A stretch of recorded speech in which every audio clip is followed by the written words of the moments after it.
예전 제가 사역하던 교회에서 한 권사님께서 저에게 이런 말씀을 하셨습니다. 전도사님 얼굴을 보니까 눈 빼고 다 큰 것 같아. 눈만 컸으면 더 잘생겨 보였을 텐데. 이 말을 들으면 제가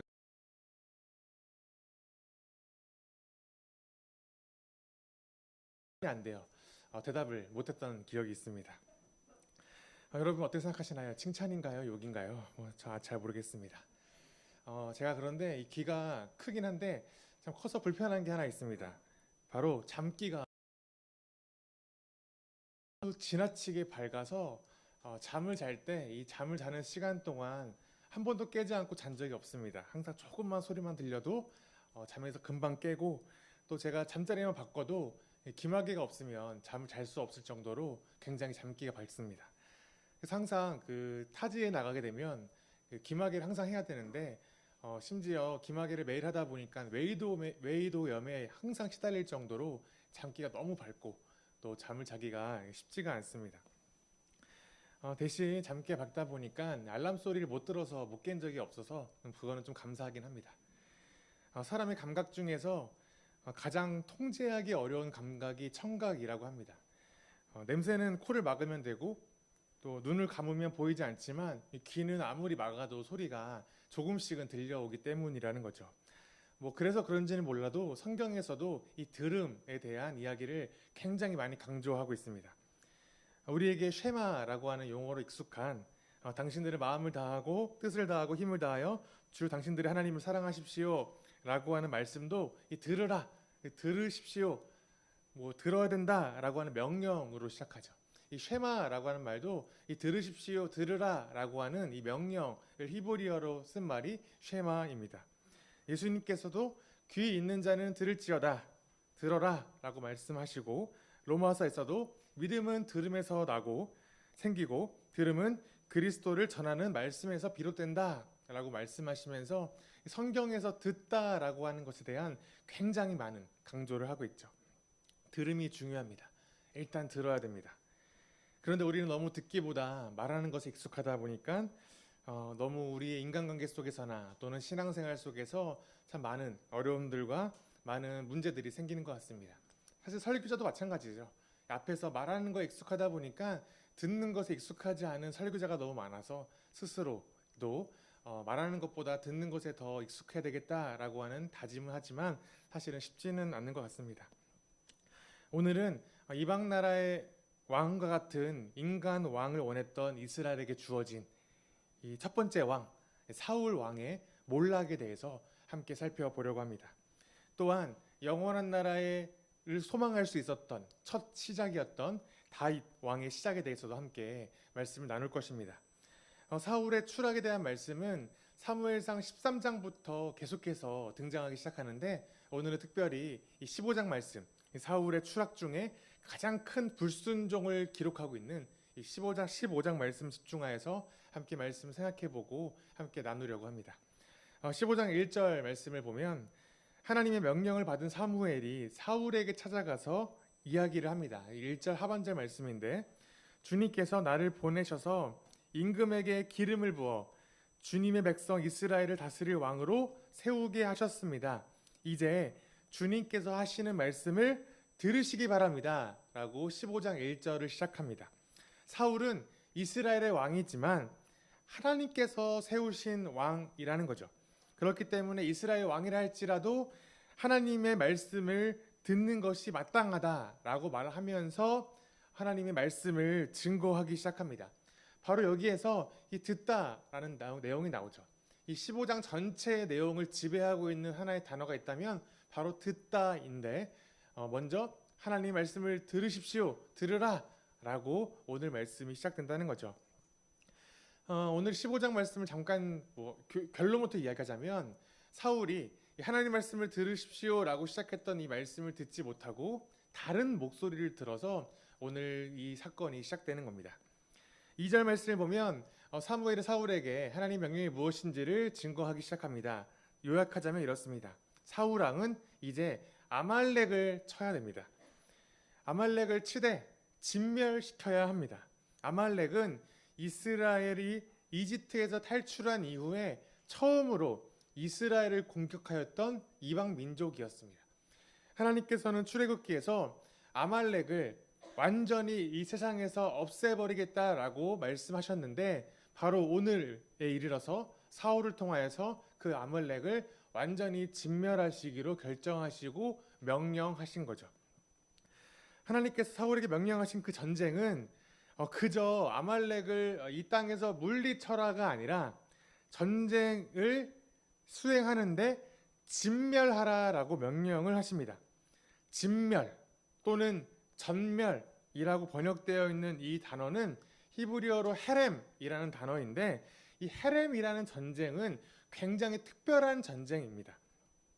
하나님께서 항상 전쟁을 명령하실 때마다 이 헤렘 전쟁을 명령하시는 게 아니라 특별한 경우에만 이것을 명령하시는데 하나님께서 헤렘이라고 하는 진멸의 전쟁을 명령하실 때에는 이 전쟁을 수행하는 사람들은 이 전쟁의 상대편을 완전히 진멸, 전멸시켜야 됩니다.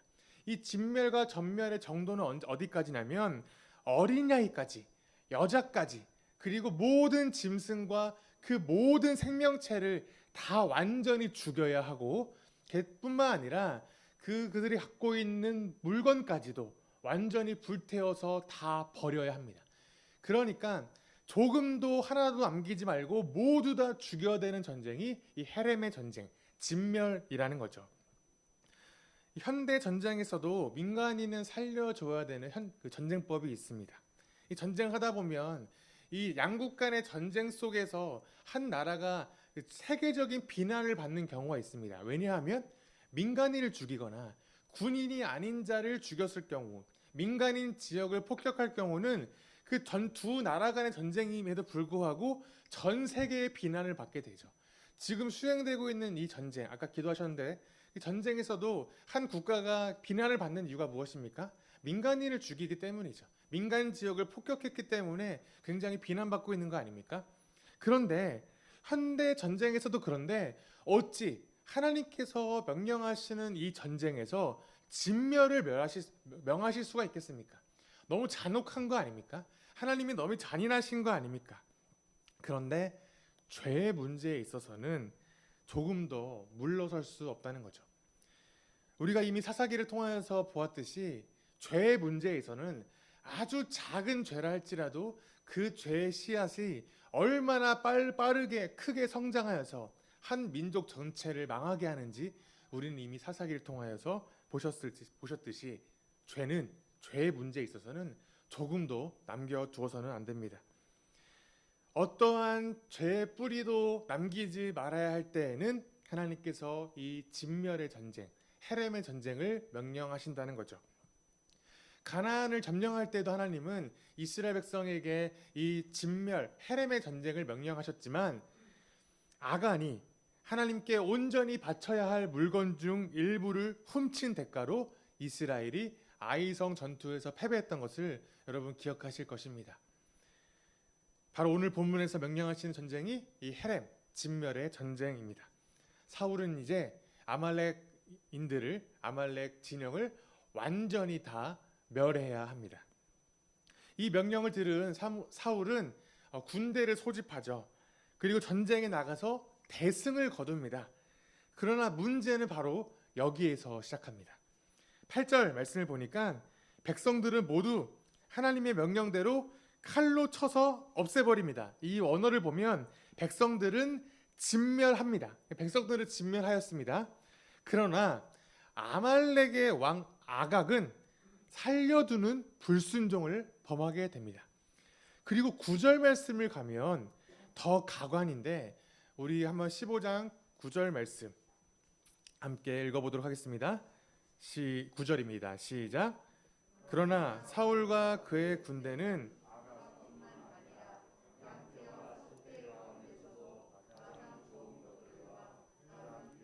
짐승들과 어린 양들과 좋은 것들은 무엇이든지 모두 아깝게 여겨 진멸하지 않고 다만 쓸모없고 값없는 것들만 골라서 진멸하였다. 아멘. 쓸모없는 것은 진멸합니다. 그러나 좋은 것은 남겨둡니다. 하나님의 진멸의 명령은 절대적인데, 그런데 사울과 그의 군대는 쓸모없는 것만 진멸하고 좋은 것만 남겨두는 그러한 죄를 범하죠. 순종하는 척은 하지만 완전히 순종하지 않습니다. 불순종했다는 말은 아닙니다. 순종은 하긴 했지만 완전히 순종하지 않았다는 거죠. 아깝게 여겼다는 말은 무엇일까요? 왜 사울과 군인들, 백성들이 그것을 남겨두었을까요? 말하지 않아도 우리는 알겠죠. 전쟁이 끝이 납니다. 사울과 백성들 입장에서는 엄청난 승리를 하게 된 거죠. 아말렉을 몰아내고 진멸하였습니다. 그러나 바로 이때 하나님의 말씀이 임합니다. 11절 말씀인데 제가 읽겠습니다. 사울을 왕으로 세운 것이 후회된다. 그가 나에게서 등을 돌리고 나의 명령을 따르지 않는다. 그래서 사무엘은 괴로운 마음으로 밤새도록 주님께 부르짖었다. 충격적인 말씀이죠. 왜냐하면 하나님께서 사울을 왕으로 세우신 것을 후회하셨다고 합니다. 하나님께서 후회하셨다는 것이 가능할까요? 후회가 무엇입니까? 여러분은 언제 후회하십니까? 후회는 나의 결정이 잘못되었거나 또는 내가 원하는 대로 결과가 그대로 이루어지지 않았을 때 후회합니다. 시험을 볼 때 시험 공부한 것을 후회하는 이유가 무엇입니까? 공부를 했는데 잘 안 됐으니까, 결과가 좋지 않으니까, 내가 원했던 결과대로 되지 않았기 때문에 후회하지 않습니까? 하나님께서 어찌 전능하시고 전지하신 분이 어떻게 후회하실 수가 있으실까요? 하나님께서 모르셨습니까? 사울 왕이 이렇게 될 줄 모르시고 사울 왕을 세웠다가 이제서야 후회하신 것입니까? 아니면 하나님께서 실수하신 것인가요? 사울 왕을 세우면 안 되는데 실수하신 것입니까? 이 후회의 문제는 잠시 좀 뒤로 미뤄두고, 어쨌든 이 말씀에서 중요한 것은 그만큼 사울 왕이 하나님께 범죄하였다는 거죠. 그만큼이나 범죄하였다. 하나님이 후회하실 정도로 사울 왕이 잘못하였다는 겁니다. 이 말을 들은 사무엘이 가슴이 찢어지는 마음으로 아파서 울부짖으며 밤새 기도합니다. 그러나 하나님의 명령대로 사무엘은 사울 왕에게 찾아가죠. 그런데 참 어처구니 없는 소식을 듣게 됩니다. 사울이 전쟁에서 승리한 것이 너무 도취되어서 자기를 위한 승전비를 세워놓고 길갈로 벌써 갔다는 겁니다. 지금 이 전쟁의 승리가 누구 때문인지도 모르는 거죠. 나의 승리에 도취된 사울이 나를 위한 승전비를 세워놓고 갔다는 겁니다. 이 말씀을 통해서 우리는 알 수 있죠. 사울이 왜 이 전쟁을 하였는가, 전쟁의 결과를 누구에게 공을 돌리고 있는가를 이미 알 수 있죠. 사무엘은 사울을 찾기 위해 길갈로 갑니다. 사울은 이 사무엘이 자신을 찾아왔다는 이야기를 듣고 이렇게 이야기합니다. 13절 말씀인데, 사울이 있는 곳에 이르니 사울이 그를 보고 인사를 하며 말하였다. 주님께서 주시는 복을 받으시기 바랍니다. 나는 주님의 명령대로 다 하였습니다. 지금 이 사울의 말은 둘 중에 하나죠. 거짓말을 했거나 자신의 승리에 도취되어서 자기가 무슨 말을 하고 있는지도 모르는 상황일 겁니다. 아마 후자일 가능성이 크죠. 사무엘을 보자마자 자기가 무슨 짓을 했는지도 모른 채 사무엘에게 복을 빕니다. 어휴, 잘 오셨습니다. 하나님께서 주시는 복을 받으시기 바랍니다 라고 복을 비는 이 장면을 봐도 사무엘이 지금 무슨 정신을 차리고 있는지 모른다는 거죠. 그리고 주님의 명령대로 행했습니다 라고 떠들어대기 시작합니다. 사울의 마음속에는 이미 하나님의 말씀은 없습니다. 그저 자기가 한 일을 너무 칭찬하고 내가 잘하였다, 하나님의 명령에 순종하였다라고 그렇게 자랑하고 있으니 말입니다. 사무엘이 사울의 잘못을 지적합니다. 그러나 사울은 오히려 당당하게 대답합니다. 우리 15절 말씀 다시 한번 읽어보도록 하겠습니다. 15장 15절 시작. 사울이 대답하였다. 그것은 아말렉 사람에게서 빼앗은 것입니다. 우리 군인들이 예언자께서 섬기시는 주 하나님께 제물로 바치려고 양떼와 소떼 가운데서 가장 좋은 것들을 남겨다가 끌어왔습니다. 그러나 나머지 것들은 우리가 진멸하였습니다. 사울의 이야기가 무엇입니까? 핑계죠, 핑계. 진멸을 하긴 했다. 나는 하긴 했다. 그런데 일부는 하나님께 바치려고 끌고 온 것입니다. 라고 대답을 했다는 거죠. 그것도 가장 좋은 것만 골라왔습니다. 왜요? 하나님께 드리려고요. 이 말을 들은 사무엘은 격하게 노하면서 19절에서 이야기하는데, 그런데 어찌하여 주님께 순종하지 않고 약탈하는 데만 마음을 쏟으면서 주님께서 보시는 앞에서 악한 일을 하였었습니까? 라고 격하게 노하면서 이야기합니다. 이 순종하지 않았다, 순종하지 아니하고 라는 말을 직역하자면 하나님의 목소리를 듣지 않았다라는 겁니다. 듣지 않았다는 거죠. 처음에 들으십시오라고 이야기했는데 듣지 않으셨습니다라고 명확하게 이야기를 한 겁니다.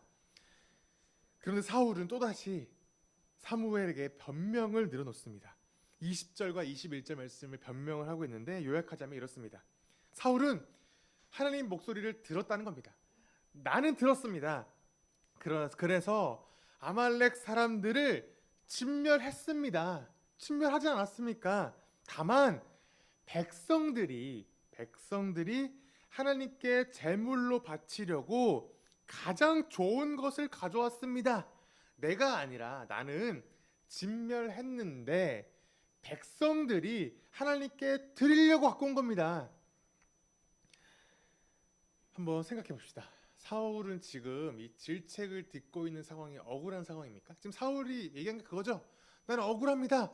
나는 다 했습니다. 들었습니다. 백성들이 한 것뿐인데 그것도 하나님께 드리려고 한 거지 결코 죄를 저지른 게 아닙니다 라고 말한 거죠. 너무 좋은 의도 아닙니까? 의도가 좋잖아요. 자기가 가지려고 한 겁니까? 가장 좋은 것을 하나님께 드리려고 한 거 아닙니까? 그러나 사울의 이러한 변명 속에 사무엘은 이렇게 이야기합니다.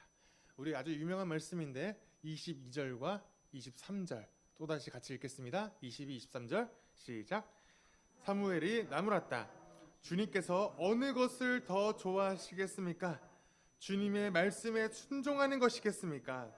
아니면 번제나 화목제를 드리는 것이겠습니까? 잘 들으십시오.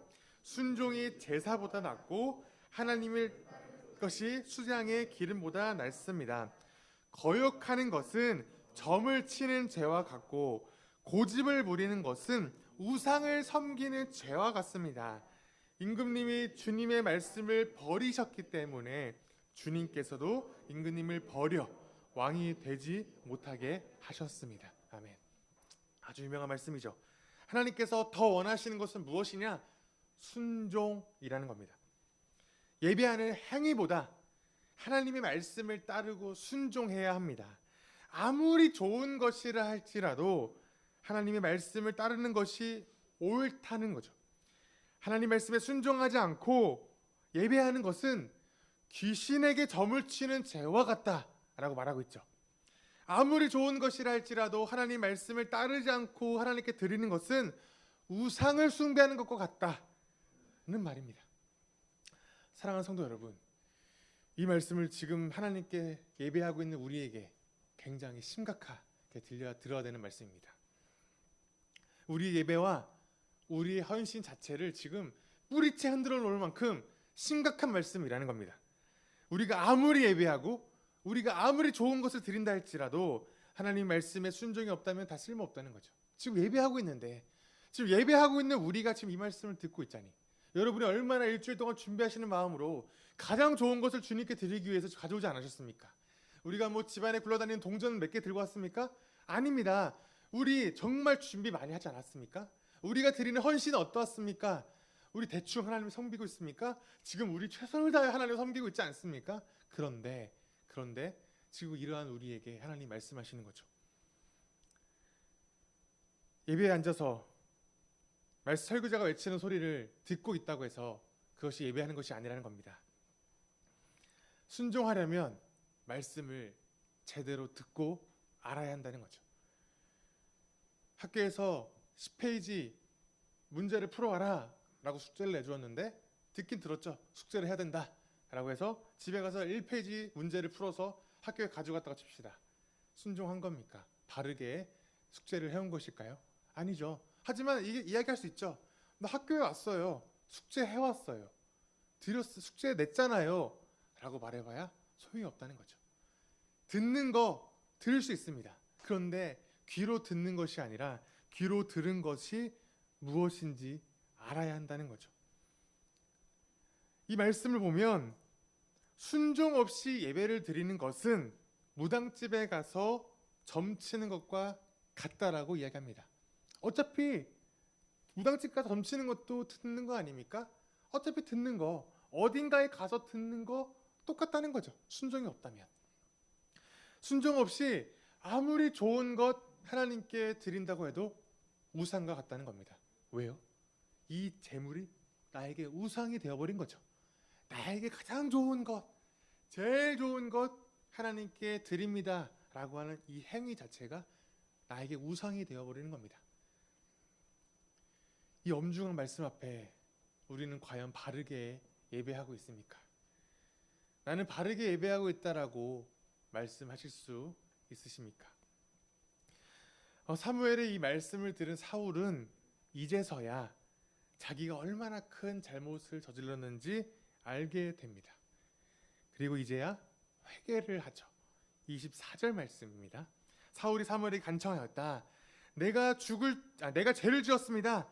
주님의 명령과 예언자께서 하신 말씀을 어겼습니다. 내가 군인들을 두려워하여 그들이 하자는 대로 했습니다. 사울이 이제야 고백하죠. 내가 말씀을 듣지 않고 어겼습니다. 순종하지 않았습니다. 라고 이제야 이야기합니다. 그러면서 그들이 두려워서 그들이 하자는 대로 했던 것뿐입니다. 라고 이야기를 합니다. 사울이 하나님께서 진멸하라고 하신 명령을 듣지 않은 이유가 무엇이냐면 군인들, 백성들이 두려웠다는 겁니다. 그래서 백성들의 목소리를 들었다는 거죠. 사울은 큰 착각을 하였습니다. 왕의 자리를 지키기 위해서 할 수 있는 것은 백성들의 목소리를 듣는 것이다라고 착각을 한 거죠. 백성들이 나를 왕으로 세웠기 때문에 그들의 목소리를 듣는 것이 왕으로서의 역할이다라고 생각을 한 겁니다. 당장의 권력에 눈이 먼 거죠. 내 자리와 내 위치를 지키기 위해서 나의 자리를 유지할 수 있게 만들어줄 것 같은 백성들의 목소리를 듣고 그들의 말에 순종을 한 거죠. 이 말씀을 묵상하며 한국교회 목사들에 대해서 생각을 하게 됐습니다. 아니 멀리 볼 것도 없죠. 제가 목사고 바로 저에 대해서 생각을 하게 되었습니다. 설교자가 타락하여서 제대로 된 말씀을 전하지 못하는 이유가 무엇이겠습니까? 물론 게으를 수도 있고 목사가 무식해서일 수도 있습니다. 그런데 진짜 문제는 무엇이냐면 본인의 위치를 지키고자 하는 욕망 때문입니다. 쉽게 말해서 목사 자리에서 잘리고 싶지 않은 거죠. 그래서 성도들의 눈치를 보기 시작합니다. 성도들이 듣고 싶어하는 말이 무엇인지 고민하기 시작하죠. 듣기 좋은 말, 기분 좋은 말, 그 말을 찾기 시작합니다. 설교를 준비하며 많은 목사님들이 자신만만하게 말씀을 증거한 사람이 없을 겁니다. 모두 다 두렵고 떨리는 마음으로 설교를 준비하죠. 몇 번이나 쓰고 지우면서 오랜 기간 동안 준비합니다. 그런데 무엇이 두렵고 떨리냐가 문제이죠. 하나님 앞에 두렵고 떨리는 마음으로 설교를 준비하느냐, 아니면 성도들이 듣기에 좋은 말, 혹시 이 말을 하면 상처받을까? 혹시 이 말을 하면 성도들이 싫어하진 않을까? 혹시 부담스러워하진 않을까? 그것을 두려워하여 몇 번이고 설교를 고친다는 거죠. 결국 하나님의 목소리를 듣는 것보다 성도들의 목소리를 듣는 것, 성도들의 출석 숫자가 하나님께 받은 사명보다 더 위에 서게 되는 것. 그런데 이런 문제들은 사실 목사들만의 문제는 아닙니다. 제가 목사이기 때문에 변명을 하는 것이 아닙니다. 성도님들도 위기를 함께 느끼셔야 합니다. 당장은 내 귀에 듣기 좋은 말씀을 해주는 목사가 더 좋을 수도 있습니다. 당장은 지금 내 기분이 좋고 지금 당장 나의 마음 가운데 용기를 주고 힘을 주는 말씀 때문에 내가 힘이 날 수도 있죠. 그러나 이러한 거짓 말씀들에 익숙해지다 보면 결국 내 영혼이 메마를 뿌립니다. 나중에 되면 내 영혼이 무엇이 문제가 되었는지도 알지 못합니다. 아사가 되는 거죠. 말씀이 없다 보니, 말씀을 듣지 않다 보니, 나에게 좋은 말만 새겨 듣다 보니 결국 내 영혼을 굶어 죽게 되고 내가 지금 무엇이 문제인지도 알지 못하는 아사의 상태, 굶어 죽는 상태가 되어 간다는 겁니다. 마약을 듣는 거죠. 끊임없이 마약을 처음 마약 맞을 때는 얼마나 좋겠습니까? 그런데 이 마약이 나에게 사라지면 내가 참을 수 없어서 더 많이 마약을 맞다 보면 결국 나는 죽음으로 달려갈 뿐이라는 거죠. 물론 가장 큰 문제는 목사에게 있습니다. 그것은 피할 수 없는 이야기이고 이것은 정말 사실이긴 합니다. 목사에게 문제가 있죠. 말씀을 제대로 전하지 못하는 그에게 가장 큰 문제가 있는 것은 사실이지만, 그러나 목사가 말씀에 무지하면 성도들도 말씀에 무지하게 되고, 성도님들이 말씀에 무지하게 되면 설교자는 더 이상 노력하지 않게 됩니다. 대충 전해도 모르시니까. 목사도 하나님 앞에서 끊임없이 자신을 치며 말씀 가운데 무릎을 꿇어야 하지만, 성도님들도 말씀 듣기를 좋아하고 또한 말씀을 듣기 위해 목사들을 괴롭혀야 합니다. 제대로 된 말씀을 증거하도록 만들기 위해 괴롭혀야 된다는 거죠. 가끔씩 제가 지금은 아니지만 과거에 사역했던 교회들의 성도들에게 가끔 연락을 받을 때가 있습니다. 왜 연락을 받냐면 말씀을 궁금해서 물어보는 성도가 있다는 거예요. 목사님, 이런 말씀이 있던데 왜 그래요? 라고 물어볼 때 제 마음이 너무 가슴이 아픕니다. 그분이 저에게 연락을 할 수밖에 없는 상황이 너무 가슴이 아프다는 거죠. 지금 있는 교회에서 목사님에게 물어보지 못하는 상황, 너무 슬픈 일 아닙니까? 남의 교회, 물론 남의 교회는 아니죠. 거룩한 한 교회이지만 지금 내 목사님이 아니라 다른 목사님에게 말씀을 물어볼 수밖에 없는 상황, 너무 가슴 아픈 일 아닙니까? 물론 창피하셔서 그럴 수도 있어요. 이해는 합니다. 그 성도님들이 말씀을 물어보실 때 이런 왜 그렇습니다 물어보실 때 창피해하는 이유 저도 충분히 이해합니다. 왠지 자기의 무지가 드러날까봐, 목사님이 이것도 몰라요? 라고 생각하실까봐 창피하니까 멀리 있는 목사에게 물어보는 거죠. 덜 창피하려고, 궁금을 하니까.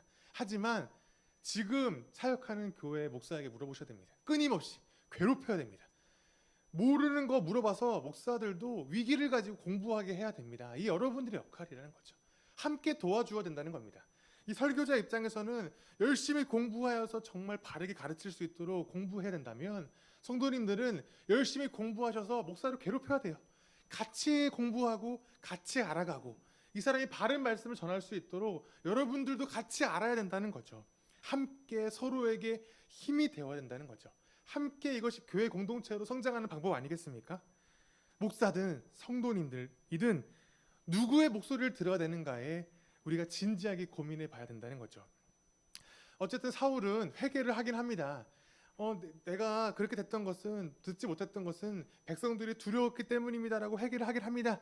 그러나 하나님은 사울을 더 이상 용서하지 않으시겠다고 말씀하십니다. 29절 말씀인데, 이스라엘의 영광이신 하나님은 거짓말도 안 하시거니와 뜻을 바꾸시지도 않습니다. 하나님은 사람이 아니십니다. 그러므로 하나님은 뜻을 바꾸지 않으십니다.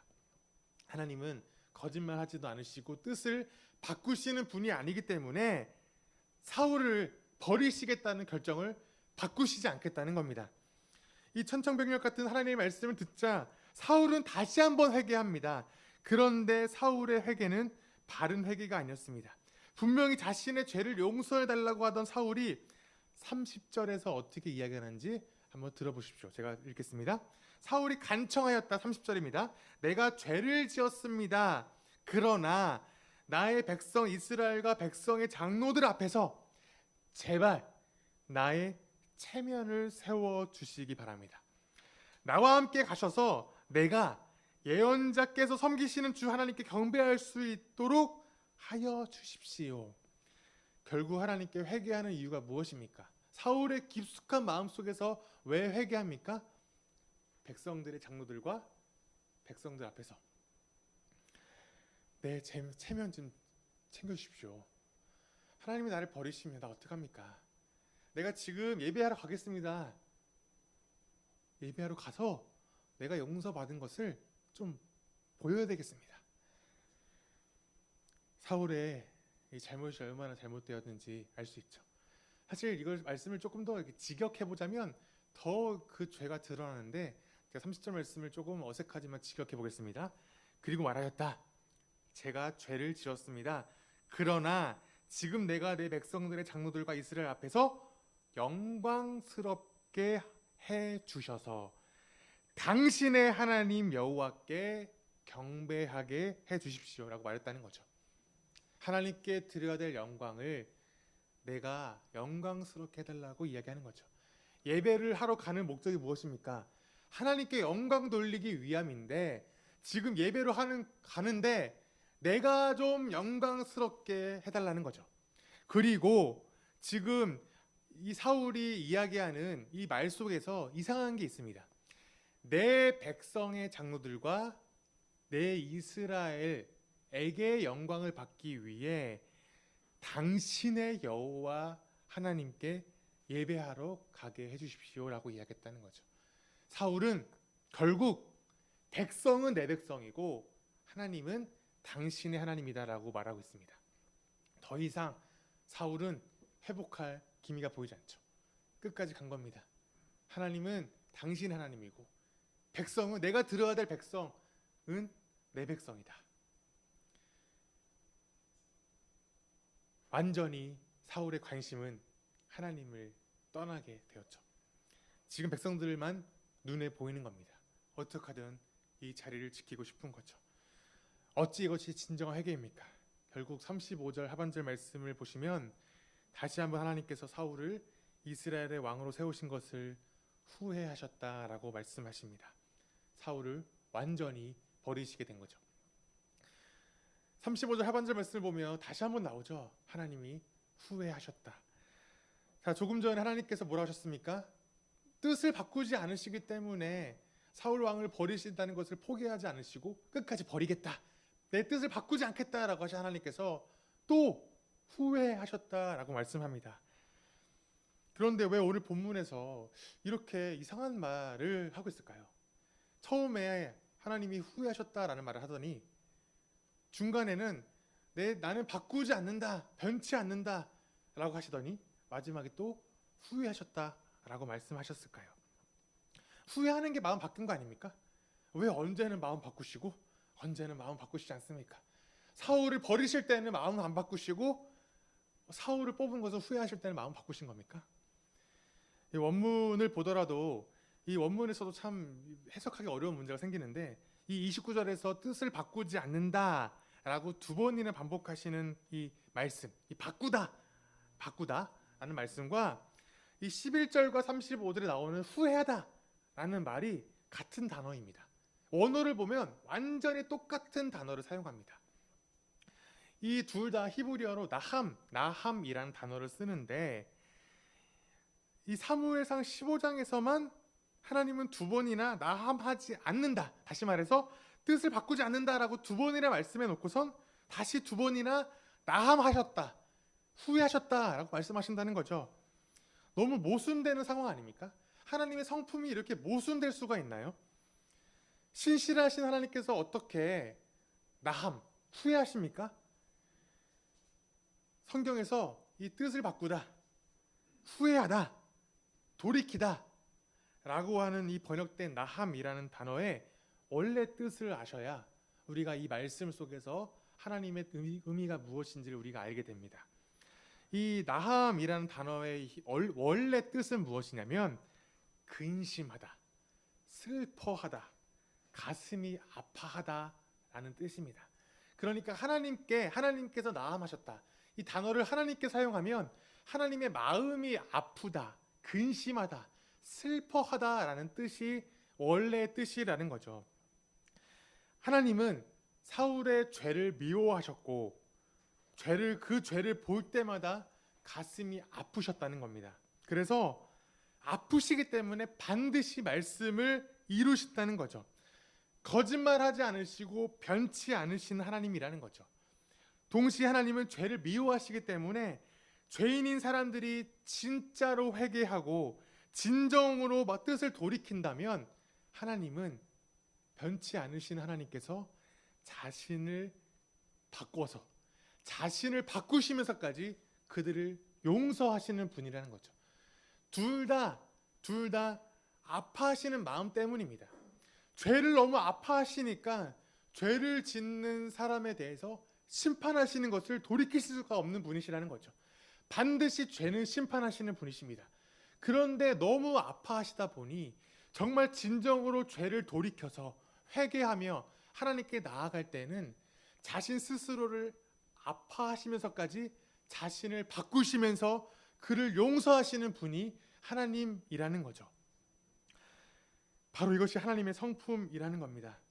근심하시면서 슬퍼하시는 분, 정말 너무나 우리를 사랑하셔서 아파하시는 마음으로 자기를 돌이키시는 분, 아무 때나 변덕을 부리시고 자신이 만든 세상을 아무 때나 진노하셔서 막 쓸어버리시고, 어떨 때는 사랑하시다가 어떨 때는 사랑하시다가 어떨 때는 미워하시다가 막 변덕 부리시는 분이 아니라 아파하시고 근심하시면서 용서하시기를 기뻐하시는 분이시라는 거죠.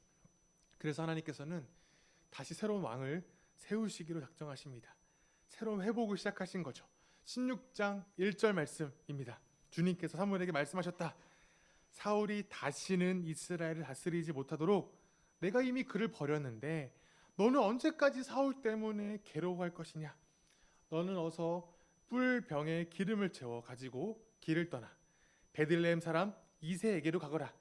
내가 이미 그의 아들 가운데서 왕이 될 사람을 한 명 골라 놓았다.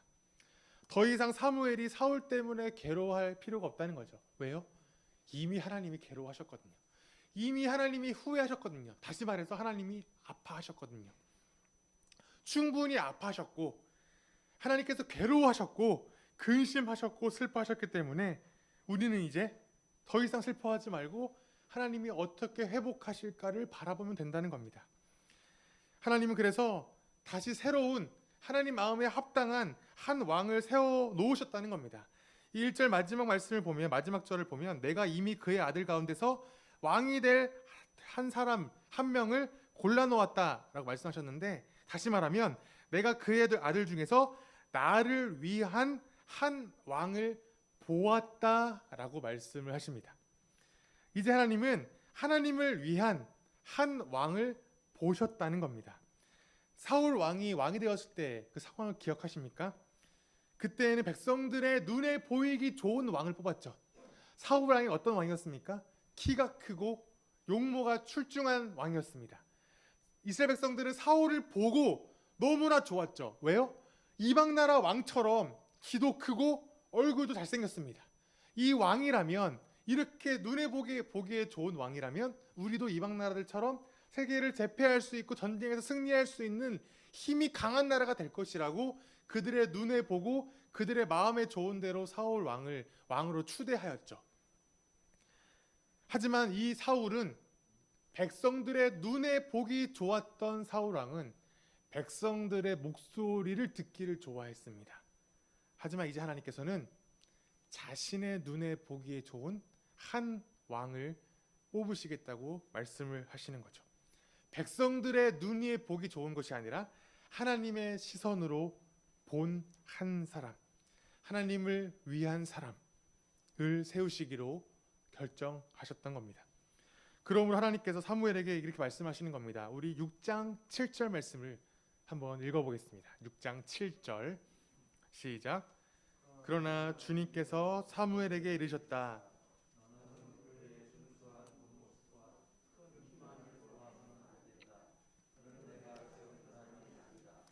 나는 사람이 판단하는 것처럼 그렇게 판단하지는 않는다. 사람은 겉모습만을 따라 판단하지만 나 주는 중심을 본다. 아멘. 중심, 즉 마음을 보신다는 거죠. 우리도 하나님의 시선처럼 우리 시선을 마음에 두어야 한다는 겁니다. 사울왕처럼 키와 외모를 보는 것이 아니라 하나님의 시선이 닿는 곳, 바로 마음에 우리의 시선을 집중해야 한다는 거죠. 사울의 죄악과 불순종이 인하여 하나님이 마음에 근심하시고 아파하셨던 것처럼 이제는 하나님께서는 사람의 마음을 보시고 그 마음에, 하나님 마음에 흡족한 사람을 하나님이 보시겠다라고 말씀하셨다는 겁니다. 바로 그 사람을 통하여 이스라엘을 다스리시기로 하신 거죠. 말씀을 정리하겠습니다. 바로 그 하나님께서 지금 우리를 보고 계십니다. 그리고 우리에게도 그 하나님의 마음을 우리에게 허락하셨습니다. 죄를 미워하는 마음, 진정한 회개가 하는 마음, 하나님을 온전히 순종할 수 있는 마음을 가진 자로 우리를 만들어 주셨다는 거죠. 바로 다윗의 자손으로 오신 예수 그리스도를 통하여서 우리를 회복시켰습니다. 하나님께서는 죄에 대해서는 그 뜻을 바꾸시지 않으시고 나함하지 않으시지만, 죄를 반드시 심판하시는 분이시지만, 그래서 하나님은 죄를 심판하시고 죄의 문제를 해결하기 위해 예수 그리스도를 죽이셨다는 거죠. 죄의 문제를 해결하기 위해서는 하나님은 그 뜻을 바꾸시지 않습니다. 자신의 아들 독생자 예수 그리스도를 죽이시면서 자신의 뜻을 끝까지 행하셨다는 거죠. 그리고 하나님께서는 죄에 빠진 우리를 향하여 나함하시는 분이시기 때문에 우리의 죄를 근심하시고 아파하시는 마음으로 우리를 사랑하시고 우리를 구원하시기로 하셨습니다. 죄인인 우리를 반드시 죽이시는 것이 하나님의 뜻입니다. 그러나 하나님은 우리를 사랑하셔서 진정으로 회개하고 진정으로 돌이키는 자를 아파하시면서 자신의 뜻을 바꾸시고 용서하시기로 하셨다는 거죠. 바로 그리고 우리에게 하나님의 마음을 주셨습니다. 우리가 우리의 마음을 바꾼 것이 아니라 하나님이 우리의 마음을 주셨다는 겁니다. 예수 그리스도와 함께 우리를 죽게 하셨고 예수 그리스도와 함께 우리를 살리심으로 우리가 새로운 마음이 되도록 우리를 바꾸셨다는 거죠. 우리에게 새로운 마음을 창조하셨다는 겁니다. 우리 에스겔서 말씀을 한번 찾아보겠습니다. 한번 에스겔 말씀 11장인데 에스겔 한번 말씀을 찾아볼 텐데 11장 19절 말씀 한번 찾아보겠습니다. 우리 구약성경 뒷부분에 있는 에스겔 11장 19절 말씀.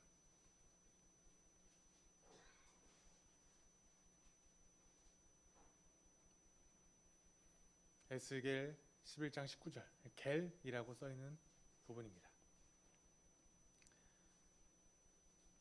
함께 읽도록 하겠습니다. 시작. 그때 내가 그들에게 일치된 마음을 주고 새로운 영을 그들 속에 넣어주겠다. 내가 그들의 몸에서 돌같이 굳은 마음을 없애고 살같이 부드러운 마음을 주겠다. 아멘. 바로 하나님께서 우리에게 부드러운 마음을 주셨다는 겁니다. 우리는 이제 우리의 시선을 하나님의 시선이 닿는 곳에 둘 수 있게 되었습니다. 우리가 이것이 가능해진 이유는 하나님께서 우리에게 마음을 주셨기 때문입니다. 내가 마음을 창조한 것이 아니라 하나님이 창조하신 마음을 우리에게 주셔서 우리도 이제 하나님의 마음처럼 하나님의 시선처럼 우리의 시선을 그곳에 둘 수 있도록 순종할 수 있도록 그것이 가능해지도록 하나님이 우리를 변화시켜 주셨다는 거죠. 이제 누구의 목소리를 들으시겠습니까? 어떻게 하나님께 나아가시겠습니까? 하나님께 무엇을 드리시겠습니까? 하나님의 말씀을 듣는 성도가 되시기를 소망합니다. 그 말씀을 듣고 그 말씀에 온전히 순종함으로 하나님께 나아가시는 성도가 되시기를 소망합니다. 나의 명예와 나의 영광과 나의 체면을 위해 하나님께 예배하는 척하는 것이 아니라 진정으로 우리의 마음을 하나님께 드림으로 하나님의 마음을 시원하게 하는 성도가 되시기를 소망합니다. 우리가 하나님께 드릴 최고의 것은 바로 순종입니다.